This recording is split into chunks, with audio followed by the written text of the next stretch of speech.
chers compatriotes, mesdames et messieurs, je m'appelle Dr Noël Tchagnouma Dianvita, candidat à la présidence de la République démocratique du Congo lors des scrutins de décembre 2018 et président de la Force du Changement. Le 30 juin 2019, la République démocratique du Congo célèbre son 59e anniversaire de l'indépendance du joug de la colonisation.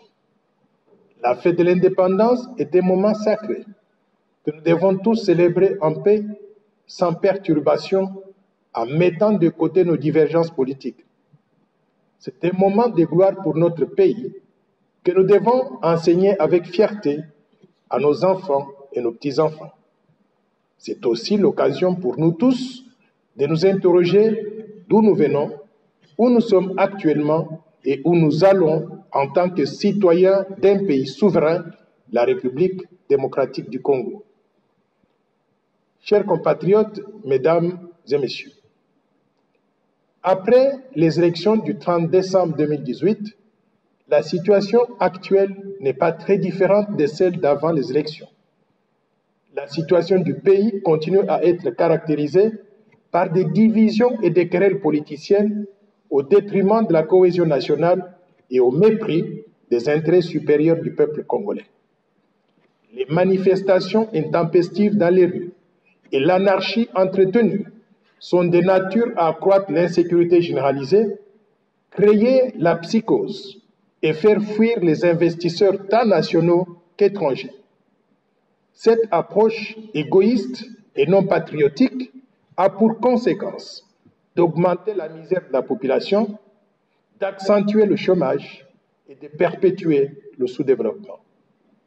L'égoïsme à outrance des gouvernants a engendré une injustice criante qui exclut la grande majorité de notre population de la jouissance de nos énormes ressources naturelles au profit d'une petite minorité de personnes. Il est surprenant que les leaders politiques qui poursuivent cette démarche sont les mêmes qui ont eu tous et sans exception à gérer notre pays dans le passé. Ils se sont tous enrichis malhonnêtement sur le dos de la population et se transforment aujourd'hui en donneurs de leçons de bonne gouvernance, d'éthique et de patriotisme. Peuple congolais, ne soyons ni naïfs ni distraits.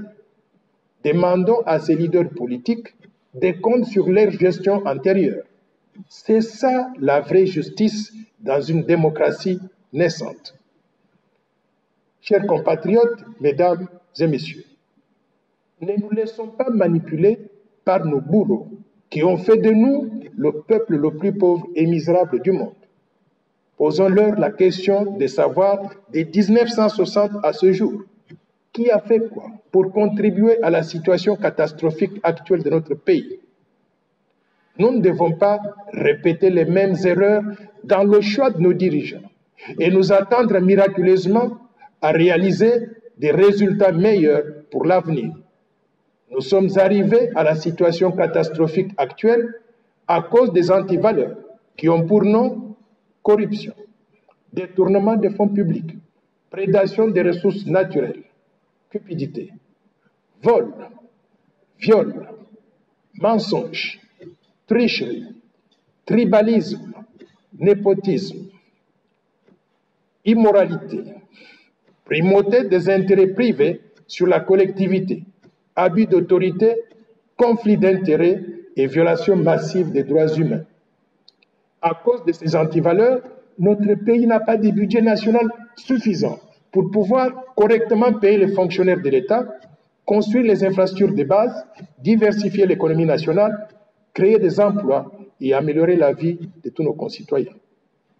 Pour changer notre destin commun, nous devons tourner la page de ces antivaleurs et de cette période macabre de notre histoire.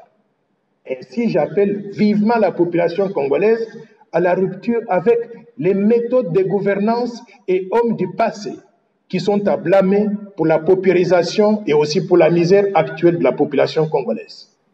J'appelle les leaders politiques à plus d'humilité et aussi à éviter d'utiliser la misère du peuple qu'ils ont créée comme fonds de commerce pour se faire la popularité et justifier leur retour éventuel aux affaires dans l'avenir.